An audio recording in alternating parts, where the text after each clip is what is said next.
Hello, alright, Amazon. Give us a flash briefing. Jamie, here's your flash briefing. In NPR News. Live from NPR News in Washington, I'm Corva Coleman. The Labor Department has released its latest reports on the nation's job picture. Good morning, It says U.S. employers created 311,000 new jobs last month. That's a very strong report, but it's less than the 500,000 jobs created in January. The U.S. unemployment rate ticked up to 3.6%.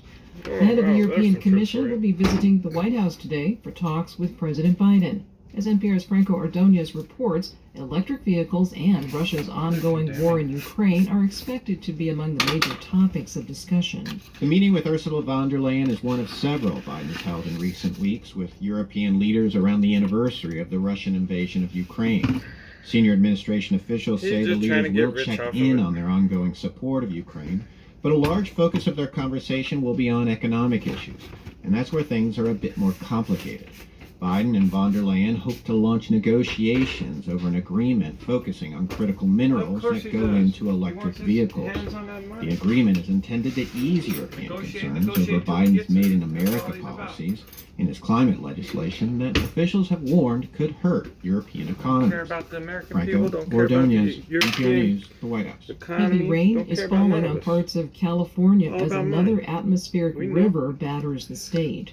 NPR's Nathan Rott reports flooding is possible on a number of the state's major waterways. The Bureau of Reclamation and California water officials have been strategically lowering reservoirs to try to accommodate the anticipated surge in runoff from the ongoing storm system. Forecasters say the storm should peak today, but rain and snow are expected to continue through Saturday, just in time for another atmospheric river to hit early next week. The storms are just the latest in what's been an unusually wet and damaging winter in California. State emergency crews are warning people who have experienced flooding earlier this year, particularly in northern and central California, to be ready for more as this storm continues. Nathan Rott, NPR News. The bodies of 2 Americans kidnapped and shot to death last week in Mexico have been returned to the United States. They were part of a group that had traveled to Matamoros, Mexico for a medical procedure. 2 other Americans survived. James Woodard lost his son, Shade Woodard, in the shooting. Not to be able to do anything, not to be able to, go there and just rescue them is it's real painful. Just been trying to make sense out of it for a whole week. An organized crime group that controls the area left 5 men in the middle of a Matamoros street with their hands tied. The group also wrote a note saying the men were responsible and apologizing for the killings. You're listening to NPR.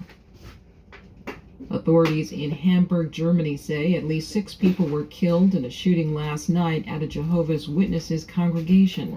A pregnant woman survived the shooting but lost her fetus. The gunman apparently took his own life. The actor, known for his starring role in 1970s TV police drama Beretta, has died. Robert Blake was 89 years old. As NPR's Dave Mistich reports, Blake also made headlines more than 2 decades ago after the shooting death of his wife. Robert Blake had been in the spotlight since childhood, but it was the 1967 film adaptation of Truman Capote's In Cold Blood that proved to be his breakthrough. Blake portrayed real-life killer Harry Smith. I guess the only thing I'm going to miss in this world is that poor old man and his hopeless dreams.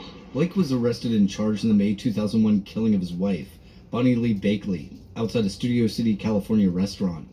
Blake maintained his innocence and was acquitted, but he was found liable for Bakley's death in a civil suit. A $30 million judgment sent him into bankruptcy. A statement from Blake's niece to the Associated Press said he died from heart disease at home in Los Angeles, surrounded by family.